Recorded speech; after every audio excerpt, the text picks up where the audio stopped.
मृत्यू तुमच्या समोर आहे, पण नंतर कळतं की मृत्यूने त्याच्या खेळामध्ये तुम्हाला असे काही अडकवले जिथून सुटणं हे खूप मुश्किल आहे. ही कथा अशीच आहे. पण कथा ऐकण्या अगोदर चॅनलला लाईक करून सबस्क्राईब करा, बेल नोटिफिकेशन दाबा. साक्षी एका कॉल सेंटरमध्ये कामाला होती. नुकताच त्याची ड्युटी संपली होती आणि नेहमीप्रमाणेच ती रात्रीची 11:30 नंतर घरी जायला निघाली. अर्थातच तिच्या ऑफिसची बस सुटली आणि तिला आता टॅक्सी करून जायला लागणार होते. हे तिच्यासाठी काही नवीन नव्हते, कारण की असे बऱ्याचदा तिच्यावर झाले होते. पण साक्षीला मनामध्ये एक वेगळीच भीती होती. साक्षीने नुकताच आपली रूम बदलली होती आणि तिने असे ऐकून होते की ज्या ठिकाणी ती राहत आहे तिकडची एक जागा म्हणजेच तो रस्ता हा पछाडलेला आणि भूतांचा आहे.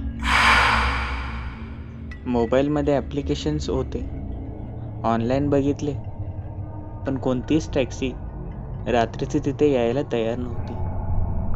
वेळ इतका झाला की रात्रीचे 12:30 वाजले.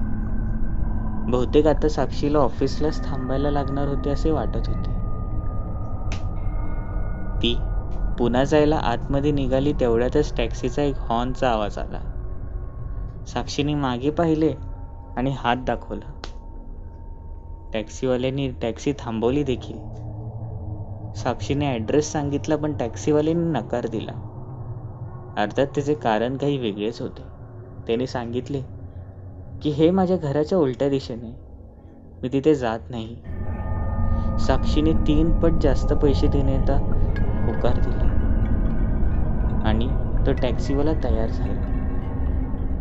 शेवटी 15 ते 20 मिनिटाचा रस्ता जरी असला तरीही घाम फोडेल असाच तो रस्ता. टॅक्सी ही चालू लागली. हळूहळू साक्षी हिने आपल्या कानामध्ये एअरबड्स टाकले. गाणे ऐकू लागली, पण आज काही गाणे ऐकूशे वाटत नव्हते. सहज नजर पुढे गेली तर बाहेर फक्त टॅक्सीचा उजेड आणि सगळीकडे अंधार. इमारती देखील आता हळूहळू करून मागे चालू लागल्या होत्या. तिकडचाच एक पूल आला आणि त्या पुलावरून टॅक्सी गेली. खाली नदीमध्ये पाहतात तर ते थंडगार पाणीचे स्पर्श जाणवत होते. पण अचानकपणे झाडांच्या त्या रस्त्यांमध्ये ही टॅक्सी बंद झाली. टॅक्सीवाल्याने आपली ती टॅक्सी ही बाजूला घेतली आणि साक्षीला बोलला, फक्त 2च मिनिटं, नक्की काय प्रॉब्लेम आहे ते मी बघतो आणि आपण जाऊया. साक्षीने होकार दिला आणि तो टॅक्सी बघू लागला. पण पुन्हा एकदा साक्षी ही टॅक्सीच्या बाहेर आली आणि ती बोलली, मी इकडेच आहे, येते. टॅक्सीवाला बोलला की फार लांब जाऊ नका, जंगलचा भाग आहे, कुठे काय होईल ते सांगता येत नाही. साक्षीने होकार दिला. साक्षी ही तशीच हळूहळू करून लांब जाऊ लागली आणि तिकडेच असलेल्या एका पाण्याच्या छोट्याशा तलावाकडे ती जाऊ लागली. तिकडचे ते जंगल ही साक्षी आपल्या डोळ्याने पाहत होती. बहुतेक आता पाऊसही पडेल असे वाटत होते. पण त्याच क्षणी साक्षीला कोणाचा तरी रडण्याचा आवाज येऊ लागला. कोण कोण? साक्षी तशीच घाबरलेल्या अवस्थेत इकडे तिकडे पाहू लागली. पुन्हा एकदा साक्षी समोर पाहू लागली, पण समोर कोणी नव्हते. पण तो रडण्याचा आवाज हा वाढू लागला आणि साक्षीला दिसू लागले की त्याच तलावामध्ये तिच्याच डोळ्यासमोर एक बाई ही हळूहळू तरंगत वरती येत होती. तिचे डोळे बंद होते. अचानक ती त्या पाण्यावर उभी झाली.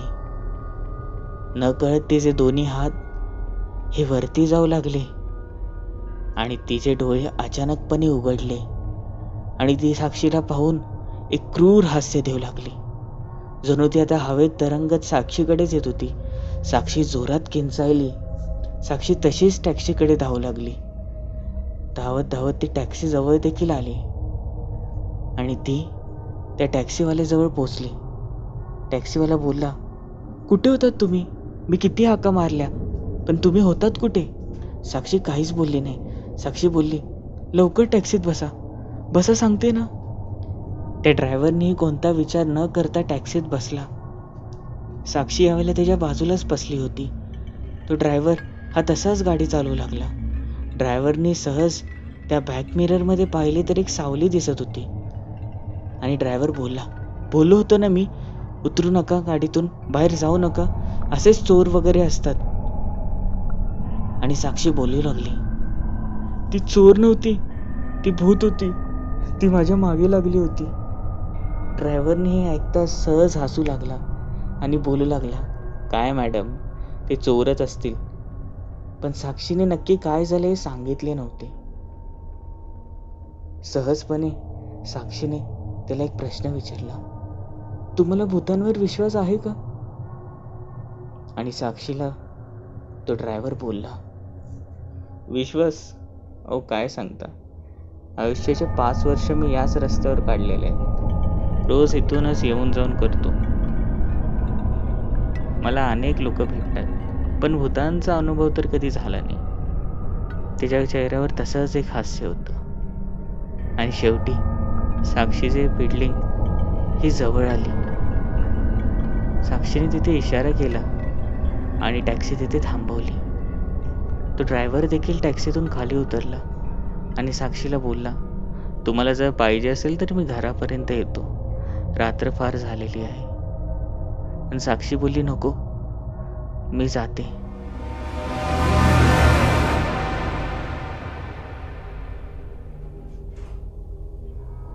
अचानकपणे साक्षी ही हळूहळू करून त्या इमारतीत जाऊ लागली. इथे त्या ड्रायव्हरला समाधान वाटले की तिने साक्षीला सोडले. तो गाडीमध्ये पुन्हा बसला, गाडीचा U-टर्न मारला. सहज ही मागे नजर गेली तर तो जोरात दचकला आणि किंचाळला, कारण की त्याने पाहिले होते की साक्षी त्याच्याच त्या बॅक सीटवर पुन्हा बसली होती. त्या ड्रायव्हरनी घाबरलेल्या अवस्थेत विचारले, काय हो, काय झाले, पुन्हा कसे काय बसलात? आणि साक्षी यावेळेला बोलली, माझी पर्स इथेच राहिली होती, ती घ्यायला आले. ड्रायव्हर बोलला, बर बर ठीक आहे, घ्या आणि निघा. साक्षीने एक हास्य दिले आणि बोलला, तुम्हाला तर भूतांवर विश्वास तर नव्हता, मग एवढं कसं काय घाबरलात? हे शब्द बोलताच साक्षी त्या टॅक्सीतून खाली उतरली. त्या ड्रायव्हरने तशीच गाडी ही पुढे घेतली. तिची नजर त्या मिररमध्ये जात होती बॅक. तो तसाच साक्षीकडे पाहत होता.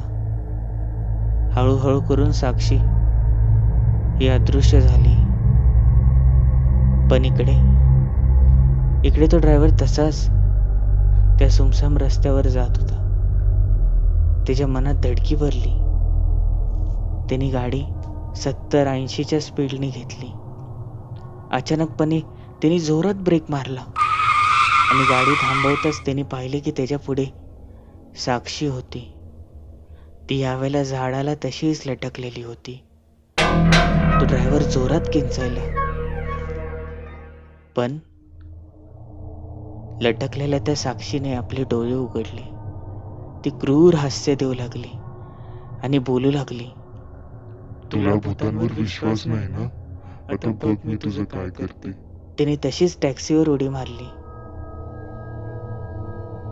दुसऱ्या दिवशी त्या ड्रायव्हरची बॉडी ही त्या टॅक्सीमध्ये भेटली आणि साक्षीची त्या तलावामध्ये.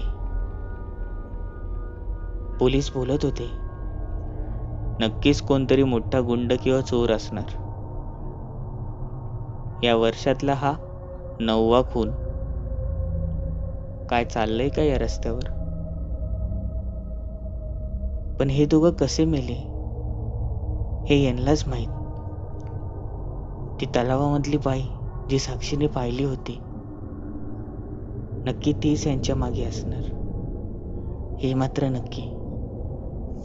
म्हणून कधीतरी कुठल्या तरी गोष्टीला आपण घाबरायलाच हवे, नाहीतर असे काहीतरी होते. ही कथा तुम्हाला कशी वाटली? आवडली असेल तर चॅनलला लाईक करून सबस्क्राईब करा. बेल नोटिफिकेशन दाबा. तुमचेही काही कथा अनुभव असतील तर डिस्क्रिप्शनमधल्या दिलेल्या इंस्टाग्राम आयडीवर किंवा मेल आयडीवर मला शेअर करा. भेटूया पुढील भागांमध्ये.